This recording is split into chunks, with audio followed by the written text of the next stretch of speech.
I'm going to quote Lawrence Okolie here. He was talking about the prospect of emulating or surpassing David Haye's achievements at cruiserweight and what he would need to do in order to get there. He said, "I have to unify against top quality opposition. He beat Mormek, who was probably the best at the time, and he beat Enzo. So he had 2 world title fights at cruiserweight, which were amazing. So I'd like to be regarded as the #1 at cruiserweight at the time and then go up, win the Bridgerweight world title. That must still count.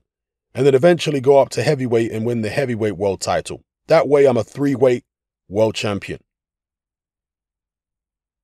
He goes on to say, "I don't have big parties when I win. I don't drink alcohol, but I also don't like planning an after party because I have actually won.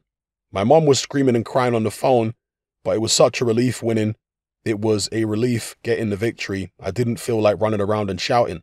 I have never felt a feeling like it before.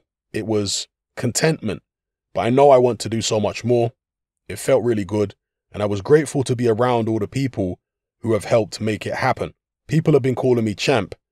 I thought I might be like a caterpillar who suddenly turns into a butterfly, but I feel just the same really. I just have a new belt and status. I love boxing. I love winning. I love respect. I love and respect being a world champion. I train hard because I don't want to lose, but that's not something that drives me. It takes a lot of pressure off the fighting because I realize life for me is bigger than a fight. I've got a good family. I've got good friends. So whatever happens in boxing, as long as I'm a good person to them and they're good people to me, I'm happy. I'm not forced to box. I get to go in and have a fight. It's all a blessing. I don't mind who I box as long as I get to test myself and show the world this is what I'm capable of. If I'd maybe gone in and stopped him in the first 20 seconds, it would be nice, but ultimately I think I showed a lot of improvement.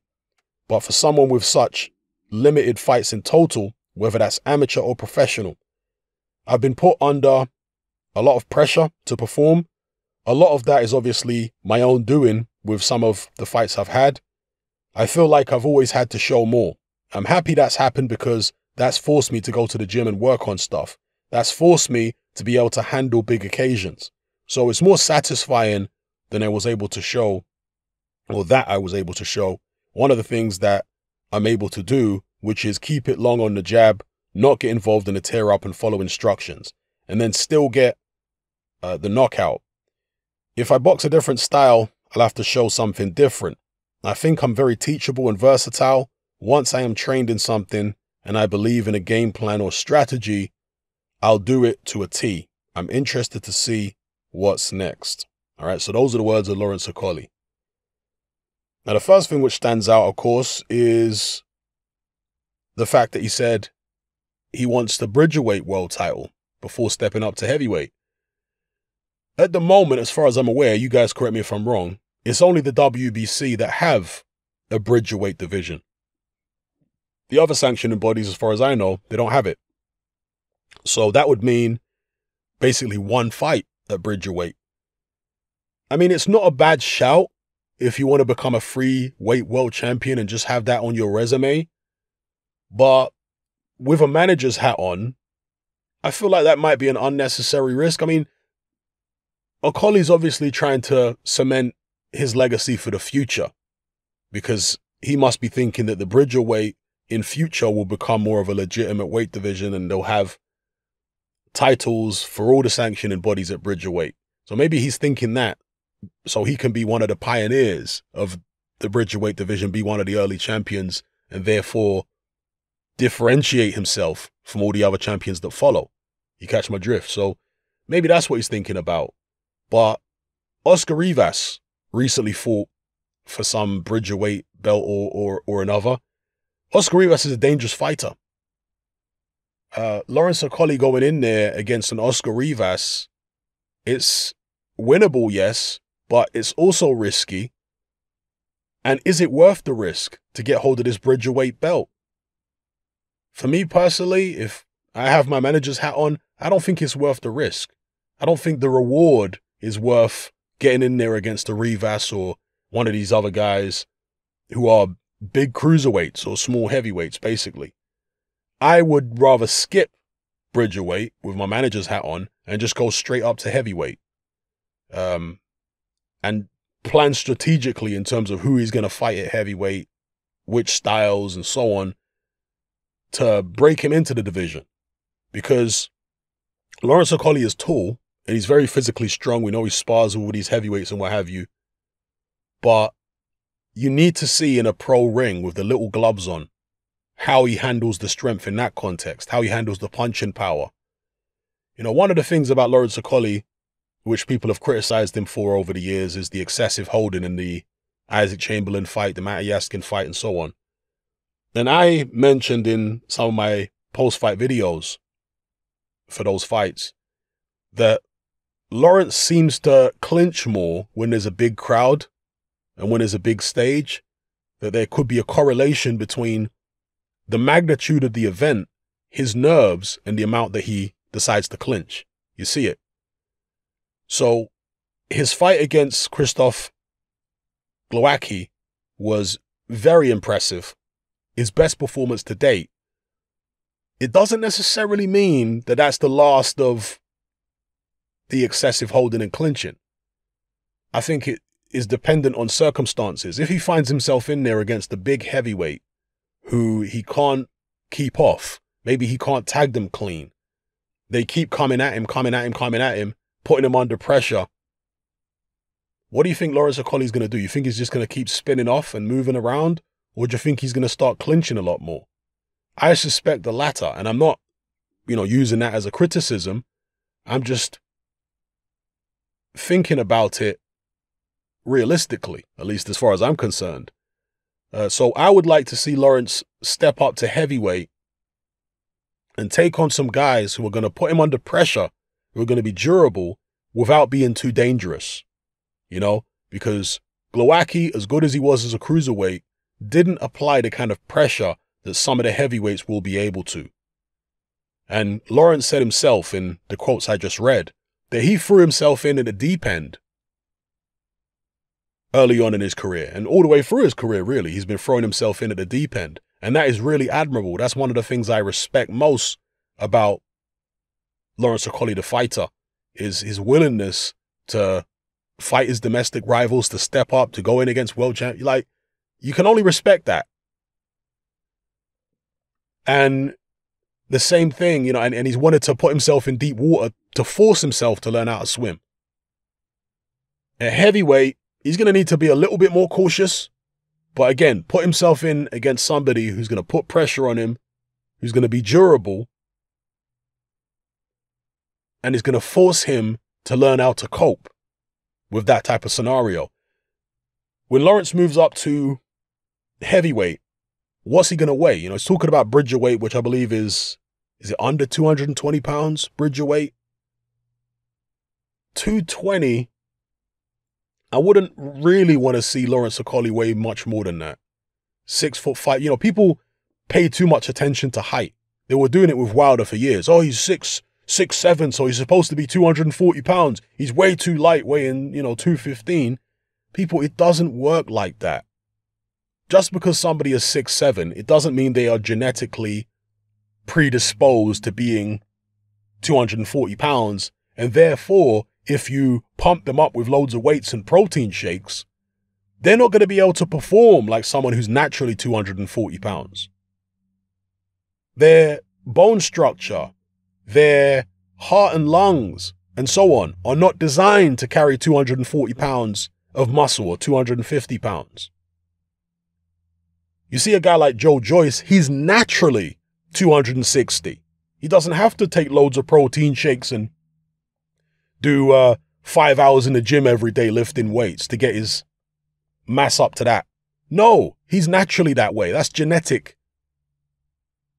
Which is why Joyce can have stamina. One of the reasons why he can have stamina and work rate and movement at that kind of size. Whereas if AJ's 260, he's getting knackered. Right? He's the same height as Joe Joyce, but he is knackered after a couple rounds if he's working as hard as Joyce. Because he's not naturally 260, despite the fact they're the same height. So people need to get over this height business, thinking that because people are a certain height, particularly heavyweights, that they need to be heavy and big. No. Wilder showed that you can still have tremendous punching power even though you're significantly lighter than your opponents.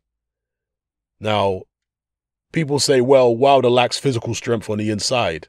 Yeah, he did against Tyson Fury, but it would have been even worse. My argument, it would have been even worse for Wilder on the inside if he would have bulked up and been even heavier than he is. And that was one of his heaviest weights in recent years.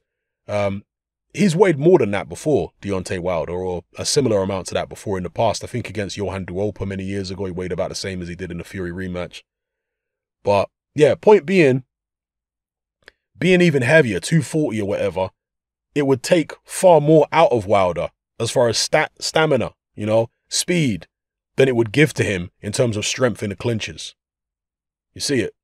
So when Lawrence Okolie moves up 220, and obviously as he gets older, he's going to fill out anyway. Father time waits for no man. And, I can tell you as somebody who's of an older age, you just can't get down to the kind of weights you were when you was in your 20s. Once you get into your 40s, I know Lawrence Okolie's nowhere near that. But even when you get into your 30s, you can't get down to, most people can't get down to the same kind of weights as you were in your 20s. At least if you do, it's very difficult. Yeah. Incredibly, and he was known for this throughout his career, Mike Tyson in the Roy Jones fight weighed, 222? I think that was the exact same weight he weighed against Trevor Berbick when he won the belt and became the youngest heavyweight champion in history. That is absolutely incredible. And Mike Tyson showed that throughout his career when he fought Andrew Galotta. That was towards the back end of his career. Again, he weighed about the same as when he fought Berbick. Crazy. I don't know how he was able to do that. But trust me, most people find that extremely difficult or nigh on impossible. If you dieted extremely strictly, went on some salad diet or whatever, yeah, you can get down to whatever weight you want. But it's whether you can get down to that weight and still be strong. Most people can't. Anyway, I'm going way off course here. Back to the topic. Lawrence Okolie, yeah, 220 I think would be a good weight for him at heavyweight. No heavier than that. It's the same with Usyk. People talking about he needs to be heavy. He needs to put this weight on, that weight on. No, he doesn't.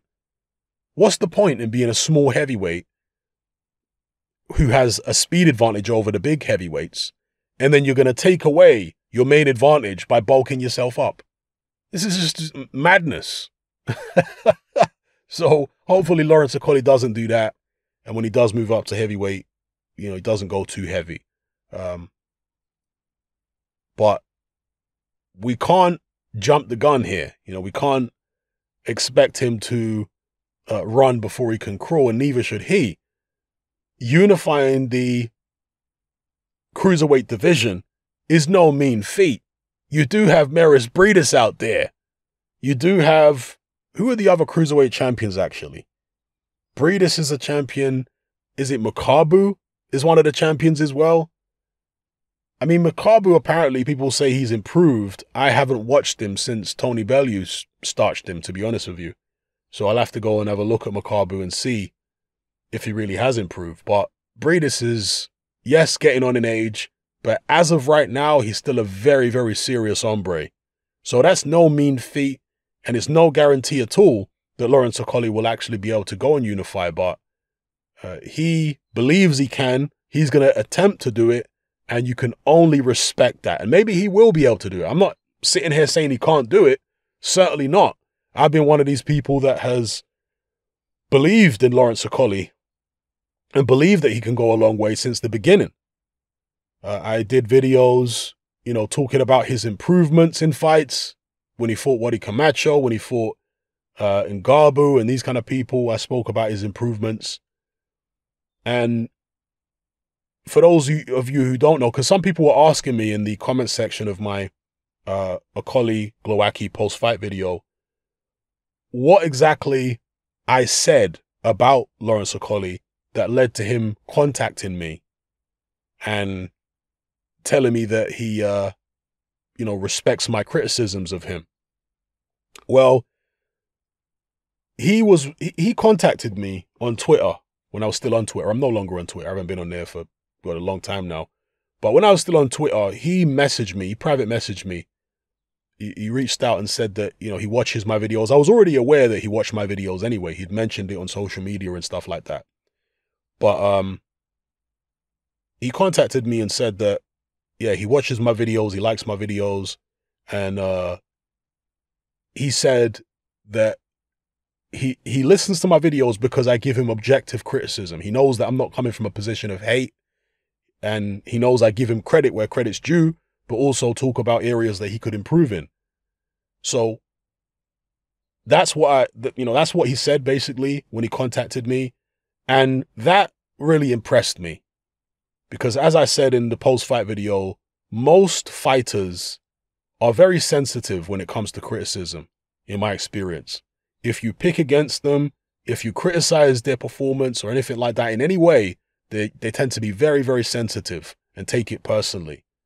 Whereas with Lawrence, he didn't take it personally, and obviously he knows I don't just criticize him. I gave him praise for plenty of his performances as well, but I'm objective about it.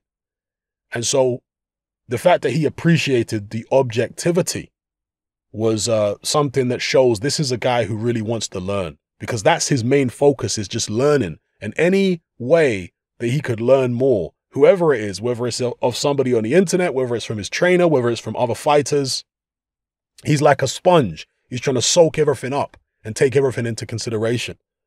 And that mindset is going to take him a long way. Combined with his natural ability, with all the improvements he's made, the physical strength, the punching power, the willingness to learn. And a lot of it, I think, probably not necessarily comes from Anthony Joshua, but is certainly encouraged and inspired by Anthony Joshua, because he's got a very similar mindset of being a sponge and wants to learn from everybody and everything. AJ's got that kind of mindset as well. And Lawrence Okolie, of course, managed by 258 Management, is it? AJ's management company. He's got a similar mindset where he just wants to soak everything up and learn everything that he can. Very, very admirable. And with that type of mentality and the ability he has, he can go far. He can go very far. So anyway, let me know what you guys think in the comments below about Lawrence Okolie saying he wants to unify at cruiserweight, then win a bridgerweight world title, then step up to heavyweight. Do you think it's a good idea for him to go for the bridgerweight belt? Or do you, like me, think it might be better for him to skip it and just go straight to heavyweight? I know it's a nice thing to have on your resume, freeweight world champion, but is it a risk worth taking? Maybe it is. Maybe in the future when people look back, oh wow, Lawrence Okolie was one of the pioneers of the bridgerweight world title. So let me know, people. Come and join me on Patreon and access my weekly no-holds-barred, censorship-free podcast where we lift the lid on a wide range of controversial topics. It's not mainstream friendly, it's not politically correct, but that's the whole point. We dare to stand as a beacon of reason against an army of insanity. Just head on over to my Patreon page and select the tier called Hatman Hot Topics. You'll gain access to a minimum of 2 hours of exclusive content every single week, including podcasts, videos, interviews, live stream Q&A sessions, as well as my popular Confessions of a Nightclub Bouncer series. Not to mention a vast back catalog of hundreds of hours of previous episodes.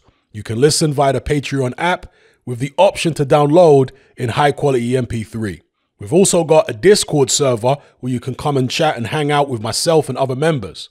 There's no contract, no commitment, and you can cancel at any time. So come and join our community of free and critical thinkers by signing up with me here on Patreon today.